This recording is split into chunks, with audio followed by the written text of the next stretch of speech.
يا الله صبحت الصبح. هلا قوم اشوف شكو ماكو. نشوف ماما شو مسوية. صباح الخير ماما، شنو جاي تسوين؟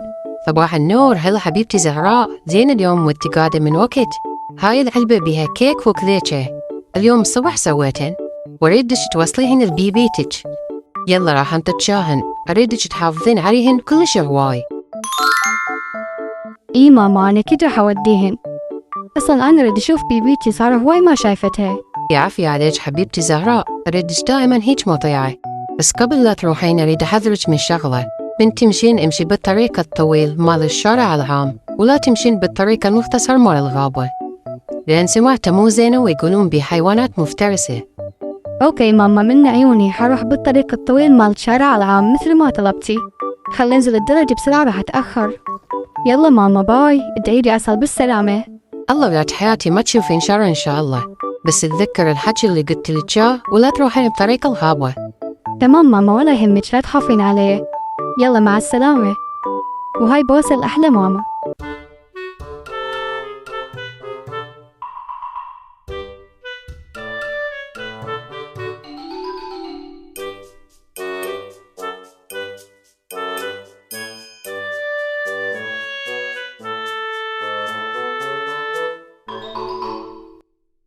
أوف، هسه الغابة بيها هواي ورود وفواكه.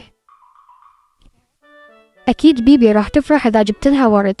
والحيوانات المفترسة ما تطلع بالنهار، تطلع بالليل. أصلا ماما كلش حبابة ومستحيل تزعل مني.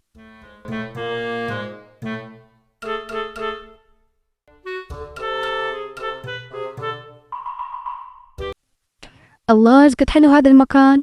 هذا الورد ايش قد يذكرني ببيتي. يا ولد اللي راح يعجبها أكثر، هذا الأحمر لو الأصفر. أتذكر مرة من المرات أمي قالت الورد الأحمر هي تحبه أكثر من الأصفر. راح أسوي لها باقة ورد من اللون الأحمر واللون الأصفر، أكيد راح يعجبها. الله أنا متأكدة راح تفرح بهاي المفاجأة. أوف، كان بنفسي أتسلق هاي الشجرة وأحوش تفاح لبيبيتي، لكن شكلها عالي وما ألحق أتسلقها هسه بيبيتي جاي تنتظر. لازم أستعجل وأوصل للبيت، الورد أهم من كل شي. إن شاء الله مرة الثانية أرجع وأسعد. أولي راح أموت من الجوع. صار لي يومين أفتر بهالغابة وماكو صيدة تسوى. الأرانب تعلمت شلون تطير مني. لحظة، شنو هاي؟ شنو هالريحة الطيبة اللي بالهواء؟ هاي مو ريحة حيوانات الغابة اللي أعرفها. هاي لا ريحة غزال ولا ريحة أرنب. هاي ريحة أكل. شنو ريحة كيك تو طالع من الفرن. كيك وبزبد وشكر هواي. منو جاب لهنا للغابة؟ الريحة بعدها قوية كلش، يعني اللي كان شايل هالأكل تو فات منا. هاي آثار أقدام همين هنا.